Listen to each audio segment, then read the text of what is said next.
So the Triangle IP tool allows you to get insights into your patent case as it gets prosecuted at the patent office like no other tool does. And previously, these were the sort of questions that you wanted to see your patent prosecutor squirm. You could ask them these questions, and they really couldn't answer these. But what we've done is we've spent a lot of time developing the analytics so that you can answer these questions on your own using our tool. So some of the biggest questions that we get as we're working on a patent application is, what's the likelihood I'm going to have my patent? How much is it going to cost? And when will my patent issue? So in the latest release of our software, we've gone through and added analytics that answer these questions and more. So we'll go through a little bit of this in a sample report for a patent application that I didn't work on, but it'll illustrate the point as I go through some of these features. So in a sample report that you can request at our website, and there'll be instructions in this video also on how to request a sample report on any one of your patent applications. It'll demonstrate some of the data for your patent, which will illustrate the value of our tool. So, of course, every patent has bibliographic data, like we show here. And then we give in this report this executive summary that's readily discernible as you look at the different screens and data from within the tool, but here we give it in narrative format. And basically tells you that it takes a little over one round of argument to get your case allowed, and around 2.5 to 3 years on average. And we'll give a prediction on what's the likelihood you're going to get your patent allowed. The counsel here, Microsoft Corporation, Microsoft prosecutes a lot of its patents on its own, and so that's the patent counsel, but it would be the law firm or the patent prosecutor that you've retained to handle your case as you look at your own report. Patent summary is just here. In this case, it's just the abstract from the patent, but in the TIP tool, we allow you to edit that, add your own summary. You can put in tags to categorize it as you want to search through your portfolio more easily. So in this slide, we're showing you the health is generally good, and generally good means, you know, it's within norms, although more precisely, you might be doing a little bit better than average or a little worse than average. But anyway, you can see the statistics based on where you are for a given case. It tells you that there's been a non-final office action mailed, you've done one round of argument, and our prediction on how patentable this invention is on a scale of 1 to 10 is a 7.9. We also give you details on the attorney who's prosecuting the case, their phone number and registration number if that's available from the Patent Office website. In this table, we give you an overview of what's going on, and this is really one of the most valuable tables that you'll see anytime you pull up a matter within the Triangle IP tool in the Portfolio Manager. And here, the case health is good. You know, it's generally within norms, 79% chance of getting patent allowed. That's better than Patent Office averages. You've gone one round. We think you'll get your patent in 2.9 years. And for some context, you're 2 years into it. So here, the examiner goes 1.2 rounds on average. The art unit is 1.4 rounds. You've gone one round. So more than likely, you're pretty close to getting a case allowed. The examiner has an 85% allowance rate. And you'll see that Microsoft as patent counsel does a little bit less than average when it comes to allowance rate. takes a little bit longer arguing it, and that takes a little bit more time. And that could be based on a lot of things. It may just be the strategy of your counsel to fight for every last word in the claim, right? And that's not unusual. Or perhaps it's a very important case or very important prosecution. So, if you get in there and you find out that your counsel is more or less than average, you've got to read it in context. Sometimes you have very ambitious patent goals, and the statistics are not the end-all, be-all. Sometimes it's just merely strategy. But you'll find, at least when we look at it with the tool, most people are around average or pretty close. And here we're not talking about appreciably different in this particular case.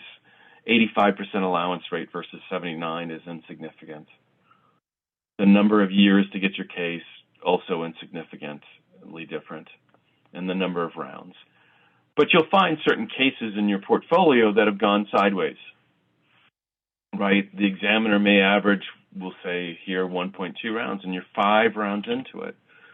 Well, you've got a problem in that case, right? Or you're, 6 years into trying to get your case, and the examiner averages 2.7 years. We give these charts so you can identify those aberrations and know this is a case where we should think about whether or not we're perhaps pursuing something that we're just never going to get, or if something else is going wrong with regard to getting this patent application issued.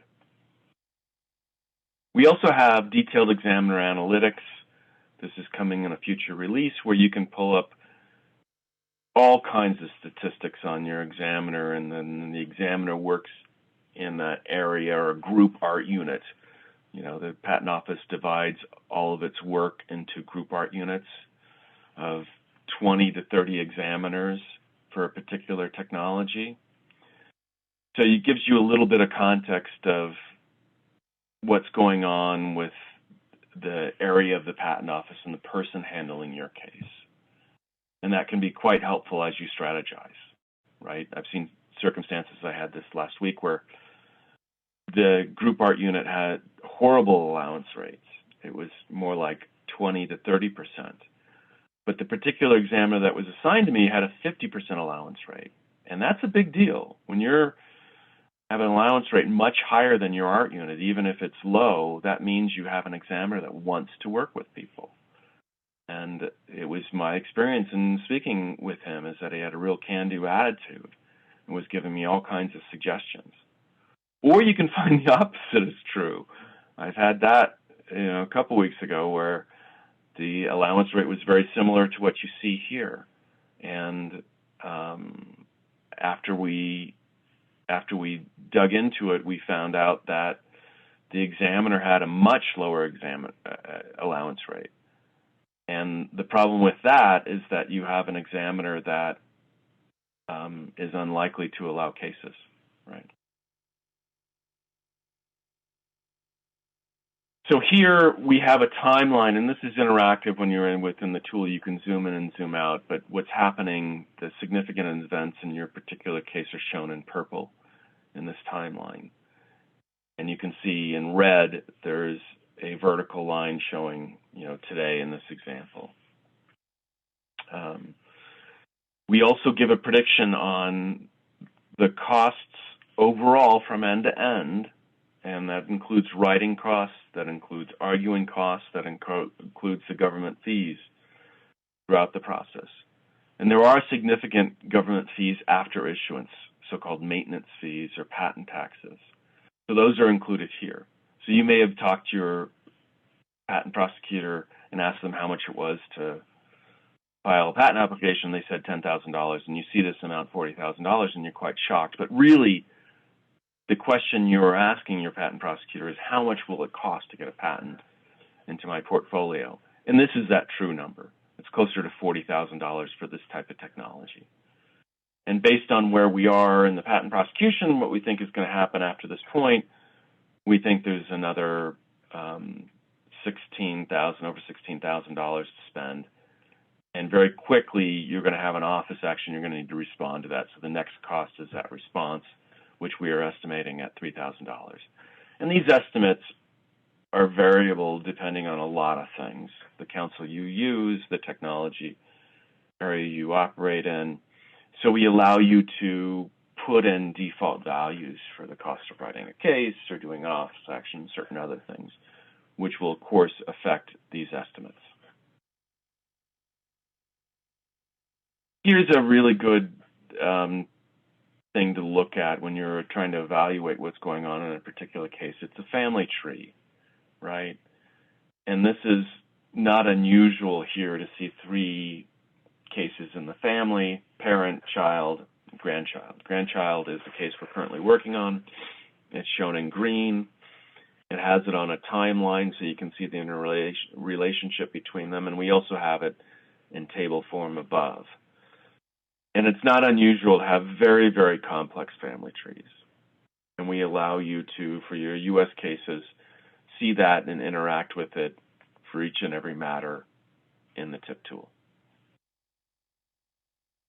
So kind of some closing thoughts is that, prior to analytics, you're really left guessing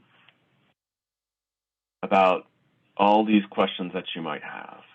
Am I going to get my patent? How much is it going to cost? When am I going to get it? These are all reasonable questions to ask, but at best, you had the gut reaction of your patent prosecutor. But now that we have the analytics, you can get a much more precise answer to that question. So kind of your gut gets obsoleted by analytics when you can get the data and do the processing. And that's what the TIP tool allows you to do. It takes a lot of data, sprinkles in some AI, some deep learning to give you a much better answer than anyone could give, even with the most accurate guess that an expert could give in this field.